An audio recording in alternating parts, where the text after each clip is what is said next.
One nonpartisan expert at the Tax Policy Center described this plan as, and I quote, a really nice deal for Donald Trump. Of course, it's hard to say how nice, because he refuses to do what every other presidential candidate in decades has done and release his tax returns.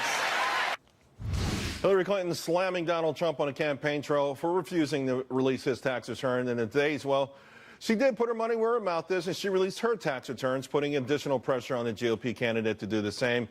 As it turns out, last year, Hillary Clinton, the Clintons in general, netted an income $10.6 million. They paid $3.2 million in federal income tax. That's about 30% of their income. They also gave $1 million to their private Clinton Family Foundation. That is different than the Clinton Foundation. That's been going around on social media and catching fire. So what's going to happen now? Let's bring in Lauren Ehrsam, and we've got Kevin Paul Scott sitting down. But Lauren, while he's sitting down, let me ask you, this notion about Donald Trump not releasing his taxes, and Hillary Clinton, of course, the Clintons making $10 million.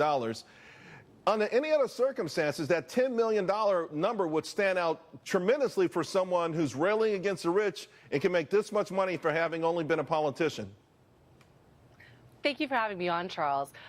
You know, it might stand out that $10 million seems like a lot of money, but the reality of the situation is that when I travel across the country talking to voters, they don't care how much Hillary Clinton made or how much Donald Trump made. What they care about is whether or not they're going to have somebody in the White House that's making economic policies that are going to allow them to thrive.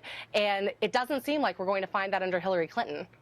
That we're not going to find those policies, or is that what people are telling you?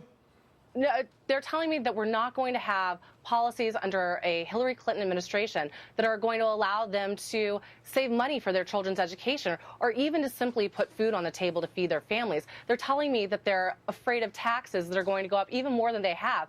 Families are already paying more than $4,000 a year in health care just due to the Affordable Care Act. We're in the slowest recovery since at least 1949 that our country has faced.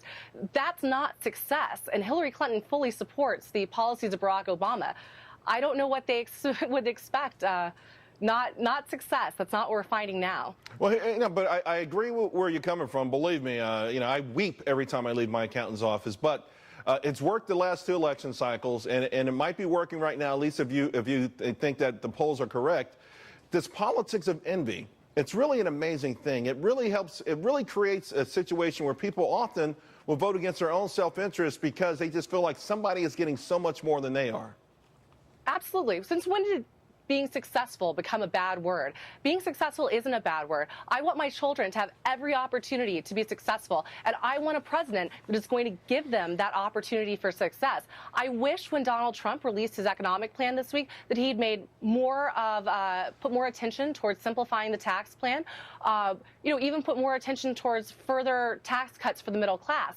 Hillary Clinton isn't even saying that much, though. Hillary Clinton used to be against tax cuts. Now she's for tax cuts. She's been pushed so far to the left by Bernie Sanders supporters and making her feel like she has to be incredibly liberal. I mean, his plan is a liberal fantasy. It's not going to work. Free college is never going to happen. We need to start talking about what is realistic. What is realistic is what Donald Trump is talking about, which is cutting our tax brackets from 7 tax brackets to 3 tax brackets. Well, let me bring in Kevin.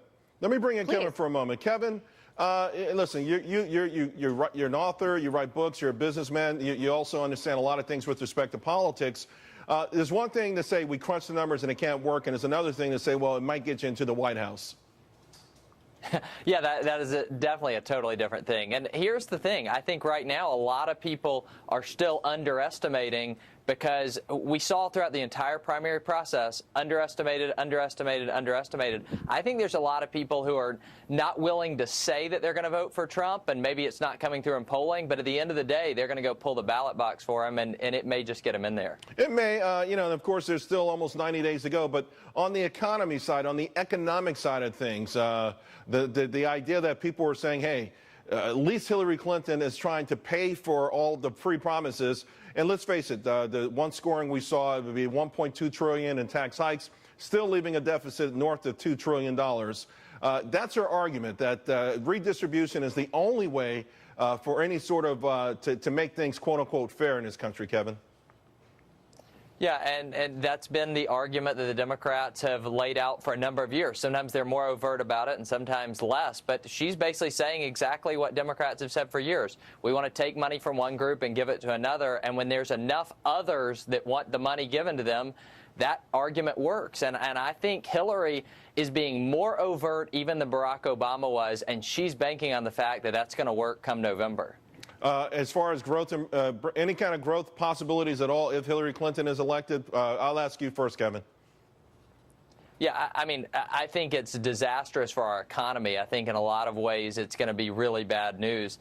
I do think, this is not a good thing necessarily, but I do think people at least know what they're going to get. And so in that area, people are going to be a little bit more comforted that we don't like it, but we know what we're going to get. They're worried about Trump. What's he going to do? All right. Well, we've got two distinct approaches on the economy. Both Lauren and Kevin, thank you both very much. Up next, Donald Trump. Thank you so much.